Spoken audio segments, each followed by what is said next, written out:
Hello বন্ধুরা, তোমার সকলকে স্বাগতম তোমাদের চ্যানেল ডাব্লিউবি প্রাইভেট টিউশনে।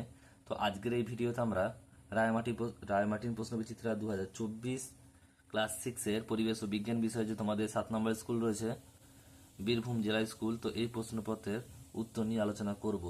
একের দাগে প্রশ্ন বলছে,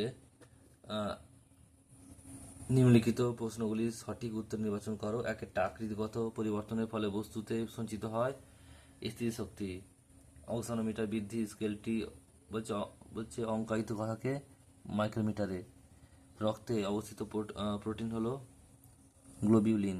নেক্সট প্রশ্ন বলছে, যদি ডি ঘনত্ব, ভি আয়তন এবং এম ভর হয় তাহলে বস্তুর ঘনত্ব D is equal to M by V. Next প্রশ্ন বলছে, লোহার আকরিক হলো কি? হেমাটাইট। নেক্সট প্রশ্ন বলছে, মানব হৃৎপিণ্ডের কপাটিকার সংখ্যা 4টি। নেক্সট প্রশ্ন বলছে, জলের গভীরতা বাড়লে সব দিকে জলের চাপ বাড়বে। Option number D. পরে রয়েছে প্রশ্ন, দেখো কি বলছে, ম্যাগমা ও ল্যাভার মধ্যে পার্থক্য কি? এটা তোমরা 126 নম্বর পেজে পাবে রায়মার্টিন সহায়িকা বইয়ের। যদি কোনো অসুবিধা হয় কমেন্ট বক্সে কমেন্ট করে জানিয়ে দিও, তোমাদেরকে কমেন্ট বক্সে পোস্ট করে দেবো এবং কমিউনিটিতেও পোস্ট করে দেবো, দেখে নিও।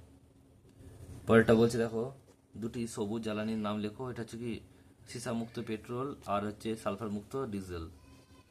পরের প্রশ্ন কি বলছে, হৃৎপিণ্ডের বাইরের আবরণীর নাম কি? পেরিকার্ডিয়াম। নেক্সট প্রশ্ন বলছে, দেখো সিজিএস পদ্ধতি দৈর্ঘ্য ও এসআই পদ্ধতিতে ভরের একক কি? সিজিএস পদ্ধতিতে দৈর্ঘ্য হচ্ছে সেন্টিমিটার আর এসআই পদ্ধতিতে ভরের একক হচ্ছে কিলোগ্রাম। পরের প্রশ্ন, খাদ্য পিরামিড কাকে বলে? এটা রায়মার্টিন সহায়িকা বইয়ের 146-86 নম্বর পেজে আছে। কোনো অসুবিধা হলে কমেন্ট বক্সে কমেন্ট করে জানিয়ে দিও, তোমাদেরকে আমি পোস্ট করে দেবো প্রশ্নের উত্তরগুলো, কমেন্টই পোস্ট করে দেবো।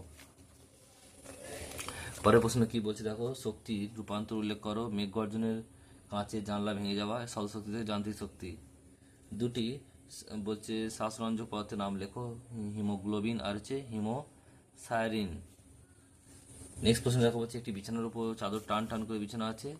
এবার ওই চাদর টেনে দিয়ে তুলে ফেলার চেষ্টা করলে দেখা যাবে চাদর কিছু অংশ বিছানার সঙ্গে লেগে থাকতে চাইছে। এর কারণ কি? এটা রায়মার্টিন সহায়িকা বইয়ের 213 নম্বর পেজে আছে। আর পরের প্রশ্ন কি বলছে, দেখো বস্তু জাড্য ধর্ম কাকে বলে? এটা তোমাদের টেক্সট বই রয়েছে। আর পরের প্রশ্ন বলছে, পালমোনারি কপাটিকা হৃৎপিণ্ডে কোথায় দেখতে পাওয়া যায়? এটা তোমাদের টেক্সট বই রয়েছে। কোনো অসুবিধা হলে কমেন্ট বক্সে কমেন্টকে জানিয়ে দিও, আমি এই প্রশ্নের উত্তর তোমাদের কমেন্টে এবং কমিউনিটিতে পোস্ট করে দেবো, দেখে নিও ওখান থেকে উত্তর।